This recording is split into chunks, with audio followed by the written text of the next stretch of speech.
Alright, next up. My Hairiest Adventure. What kind of name is this? Just make sure you don't get any hair in the slot. Will affect the RAM disk. This one starts off with our main character, Larry Boyd, running from a bunch of dogs and having some life-changing inner monologue. Get away, leave me alone, dumb dogs. I can't put my finger on it, but there's something really unsettling about this whole thing. Hear me wheezing? It's because I have these stupid allergies. The doctor said no running. I hope no one saw me. I must look like a real jerk. Oh, come on. You're being too hard on yourself. Well, I guess Kevin, maybe. Ha ha, try and get me now. So much for the bright side.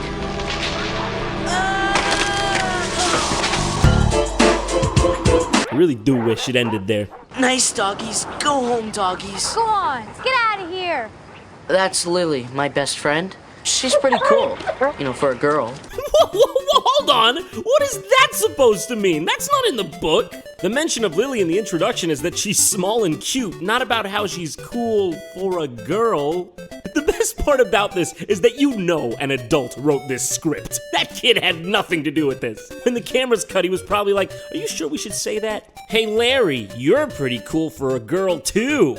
Wait, what's that supposed to mean, John? I wish I knew what's up with those dogs. I don't know, Larry. Maybe they smell your fear. I would know since I got mauled by them. Gee, thanks, like I needed to hear that. Oh, Larry, you're a fucking asshole. So Larry goes off to roll his eyes some more with his shitty garage band, and this kid is the best thing ever. They find some tanning lotion, and Larry is just really goddamn happy about that. It's mine. Cool, we'll all be bronze gods for the audition. We can say we played a concert in Hawaii. Ah! My skin! Look, my skin! My God. The actors in this episode have an uncanny ability to make their voice and face look as disconnected as possible. So next, Larry goes home and expositions the shit out of his cat. Boy, Jasper, I think it was that instant tan that made me feel sick. But I can't tell Mom and Dad. They'd kill me if they knew I was using some old stuff I found in... He then stumbles upon the discovery that he's growing excess hair where he applied the tanning lotion. So then he goes to the bathroom to remove it and just watch.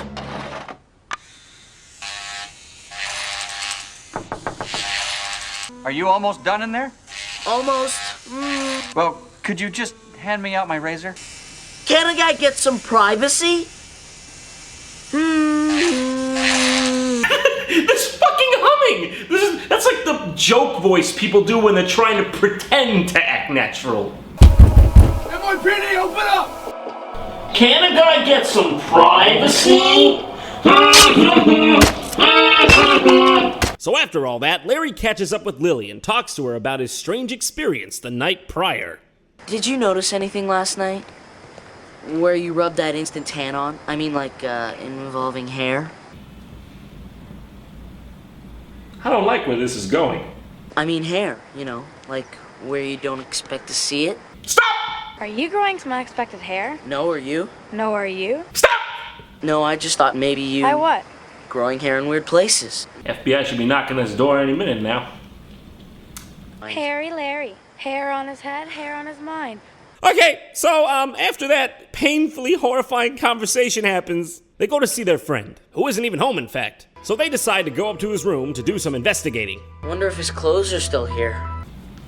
Is that really relevant at all? And I know... Oh, it's relevant. So this creepy realtor guy tells them that Manny has moved out and is unnecessarily creepy for no reason at all. So at this point in the story, Larry's basically just going from place to place trying to hide his hair from people and being embarrassed. Whoa! And you can't piss on hospitality. I won't allow it! Where's the bathroom? Oh. Are you okay, Larry? I decided I better get out of here. Any way I could. Be right there. What's for dessert? Dessert? Was that lame or what? No, nah, it's a pretty normal thing to say, honestly. So he escapes homeward through some dogs and I had to check and see if there was hair growing anywhere else. No. None on my chest. Please, Larry, you don't understand. None on my back. You don't know what you're doing here. And now, my...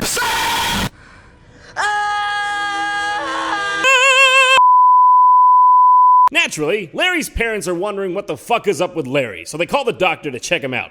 I don't think the tanning lotion had anything to do with it. Really? That's unlikely. Oh, it's probably some sort of skin irritation. Yes, Larry has a band audition coming up. Yes, that's probably it. Now where did I put that MD? Eventually, Larry starts connecting the dots and comes to the conclusion that the kids' disappearances are linked to them turning into dogs. And he goes around town talking to a bunch of stock vague adults, my favorite kind of them. Listen to what I'm telling you. There is no Lily. Yes, there is, though. Forget about her. Well, that's gonna be difficult. But the great must always fall. He gets fed up with his lack of detective skills and makes it known. How about some roast beef? I don't want food, I want answers. God damn it, Larry. You're hard to love, but you're harder to hate. What were my mom and dad hiding? Could Lily really be a dog? Mom! Dad! You think I'm gonna keep going after that? Can't do that. And yes, he was a dog, and so was everyone else. They were dogs. Moral of the story is real good on this one. It's don't be unlucky and be a dog. That's a good one. All right, this is Halloween after all, and after all, Halloween is scary. So it's time to take a look at the final chapter of our little Goosebumps saga. You thought those last two were bad? Honey, those were Citizen Kane and Casablanca in relation to this butchering of an R.L. Stine classic. Last, but certainly not best, Ghost Beach. Well, third one's already waiting to go. I just gotta put it right in there and we'll get it right started. Oh my God, not again! Get out of here! This tale is about two inner city kids, brother and sister Jerry and Terry, who are visiting their relatives on the beach. The Ghost Beach! Oh man, you and your dumb hobbies. Yeah, fuck you for being interested in things, you stupid bitch! Who makes wax rubbing? I do, because I'm interested in things. Okay, at first I was kind of advocating for you because you was being a dick for no reason, thought you were the victim, but now I can basically see that you're both pretentious fucks. So pretty immediately, they get startled by some stranger kids who live nearby. Oh God, it's Whoopi Goldberg! Best one ever! Hit you in the sack, Jack. We've been watching you guys. Okay, so that's not creepy at all. We're staying with Brad and Agatha, our fourth cousins, twice remodeled. Removed, Jerry. Twice removed. No, keep remodeled. It's much better.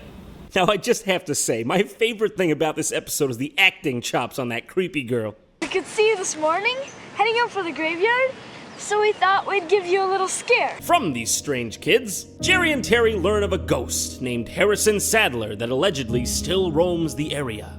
Harrison Sadler is dead, but he still walks the night. And just like that, before you know it, they do that thing where they just start acting spooky out of nowhere and say they gotta go. It's enough, Sam. Okay? Come on, we need to go. We'll see you around. Hey, to give Jerry a little more of that. Oh, I sure will, Brad. Listen, that's making me really uncomfortable. Wait a sec, didn't they say these were their fourth cousins twice removed? So nice your folks brought you up here to be with your own cousins. Is that how that works? I'm not a scholar, but these look more like grandparents to me. Like I said, disclaimer, I'm not a schooler. So everything's going great. Everyone's happy. That is, of course, until they bring up the kids they met on the beach, Sam and Louisa. We met some other Sadlers today. Kids. Sam and Louisa.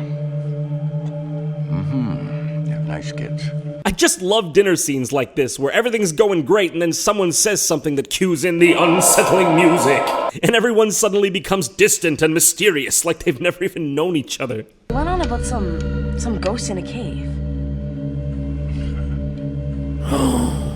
Well, I got some reading to do. Oh, I'll help. Excuse me, you'll help? Jack, quick! I need your help reading this, or I won't be able to do it in time. I want to find out where in this classic book series R.L. Stine said he wanted the show to be written by a bunch of chimpanzees. It doesn't say that anywhere. Some kinds of seaweed you can actually eat. It's full of iodine. There are no bugs in it.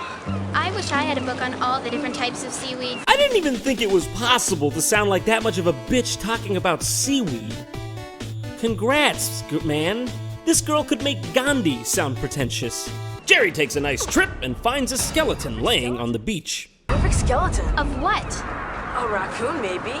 Yeah, a raccoon on the beach. Too small for a raccoon. Every single time they show that skeleton again, they use that shock stinger sound. Perfect skeleton. Well, if it's not a raccoon, then what is it? The bones are picked clean. What kind of animal would do something like this? I guess if you're going to be around here, you should know. It wasn't an animal that picked those bones clean. It was the ghost. The ghost of Harrison Sadler. Oh! It killed and ate it because dogs can tell if someone's a ghost. Dogs always bark to warn about ghosts. Oh! Have you ever seen it? Do you see that opening in those rocks? The ghost lives up there. First of all, why did she turn backwards 270 degrees instead of the easier 90 this way? All right, let's keep on going. We're close to the end, goddammit. I'm gonna enjoy this Halloween if it kills me. And it will kill you, Mr. Tron. Shut up, scary Jacqueline, and I don't give a fuck about your shit right now. I'm sorry, man. I didn't really realize you were going through a thing like that. But that's okay. Just think about how I feel next time, maybe. Jerry then spots a light in the cavern where Harrison Sadler is supposed to be, and they once again bring this knowledge back to their relatives. Cousin Grandpa tries to explain it away using Aurora Borealis, but the kids just aren't buying it. You ever hear of Aurora Borealis, Jerry? Yeah. It happens certain times of the year or something. Electric gets in the air and the whole sky lights up in streamers. Bullshit, Grandpa! At this point, we know something fishy is going on. Jerry scares Terry like this for no reason. And it's decided between them to go out to the cave for a grand adventure to put this mystery to rest once and for all. And let me go to sleep tonight. Look, that's no Aurora Borealis. And here is where we finally come face to face with the ghost of Harrison Sadler. That's not a ghost. That's not a ghost at all. That's a guy. It's dangerous to get involved with ghosts. Ghosts. I don't like them. Nothing personal. It's just a cultural thing. You think I'm a ghost, don't you? Oh, yeah. I'm not a ghost. All right, but I got my eyes on you. I saw your gravestone. An ancestor's not mine. Bullshit! It's a ghost! I'm going to tell you a story, and I want you to listen very carefully. In the year 1641. I love exposition. So the totally not ghost of Harrison Sadler explains that 300 years ago, pilgrims sailed to this very location. But when they got here, they were faced with a terrible winter and bare-bones living conditions. And their deaths were so unbearably painful that they stayed here as ghosts. And so they lingered on. Like you? I told you.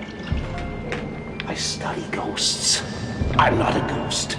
Like me, specifically? I am not a ghost, but I've taken many courses in ghosts and I'm decently interested in ghosts, but I am definitely not a ghost. And any information you find that may lead you to believe that I am a ghost, that is wrong. Trust me. Your two young friends are Sam and Louisa? dead for 3 centuries. I've studied them. Oh, okay. I don't even care anymore. He tells them to go off to the graveyard to find their answer. Which apparently they just do because after some searching, they find the gravestones of Louisa and Samuel, the 2 strange kids on the beach. Yeah, but it's okay. It's probably a misunderstanding. They're probably just more distant relatives. See, there they are. That ghost is clever, making you think we're the ghosts. Then where did these come from? Our ancestors. We just got named after them, that's all. Oh my god, they actually use that excuse again. Good.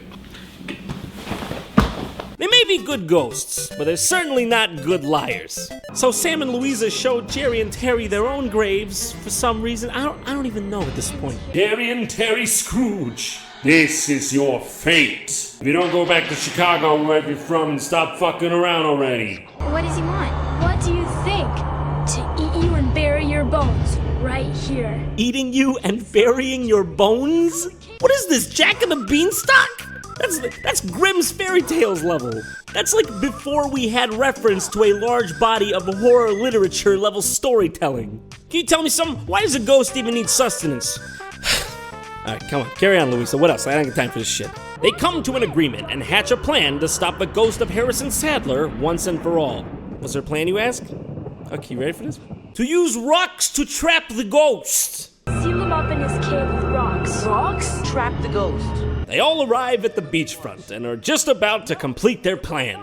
No, you'll come with us. I can't, Jerry. I'm scared. Jerry, it's just not possible. I'm frightened. Well, well, well. Here we all are. You've done well bringing the ghosts to me. Ghosts? Us? You're the ghost! Ah, yes! You thought I was the ghost because she, the ghost, convinced you that she couldn't be the ghost, but that I am the ghost. Clever tricks for a ghost. You said it yourself!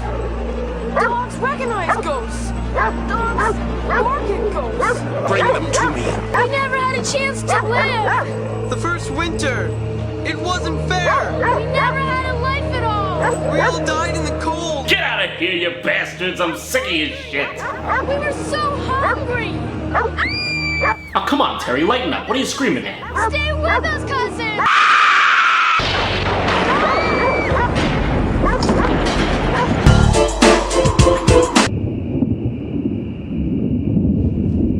Jerry, next time you see me sleeping, don't wake me up. I'm gonna go ahead and give you 2 seconds to figure out the twist. Have a guess. Yep.